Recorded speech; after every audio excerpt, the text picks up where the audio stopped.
Okay, so in this video, I'm going to guide you on the steps how to get Canva Pro for free. However, I would not recommend this. I would recommend you actually purchase the Pro version. But however, if you don't have cash there and then, I would recommend this feature. So as you can see, I've used lots of Pro features. However, I'm on the Pre version. So if I'm to export, it will show that there's nothing I can export. The only options I have is get a discount or you can go back to edit. There's no you can export unless you get a Pro version. So to do that, as I say before, that I would actually recommend the Pro version. But still, if you're caught up in that process, now here's the trick.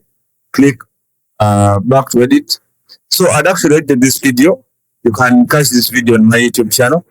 It is down there. You can find ways of how you can make money with ChatGPT on a Canva. I break down 5 ways how you can make money in this new platform, in this new age in 2026. So back to the video. So do the first step, you're going to create a compound effect out of this. So highlight all of it. Right click, create compound clip. So after that is done,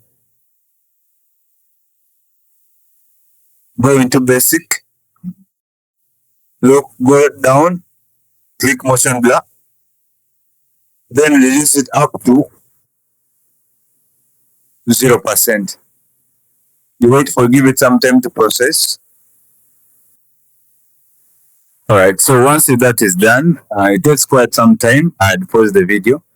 But once the motion blur is at 100%, all you have to do is close everything by minimizing. And then you go to the desktop shortcut of CapCut. If you don't have, you can create one. Right click, and then you can either open file location or you go to properties and open file location from here. But for Windows 11, I'll just select open file location.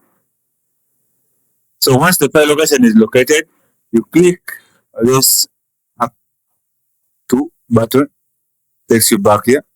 Then you double click user data.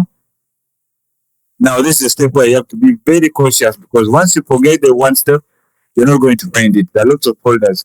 So for this purpose, we are going to click on the cache. And then we are going to look for motion blur cache. That's to be there. Open it. So definitely this will be your video. The first one is your video. The rest I've been using them, but the first one is your video. And double click and you can play it. Alright, so in this video, I'm going to guide you on how to. Yeah, so basically that is it. Will be in clear version and everything will be in 4K, and that is it. So that comes to the end of the video. If you like it, please subscribe. There are more content.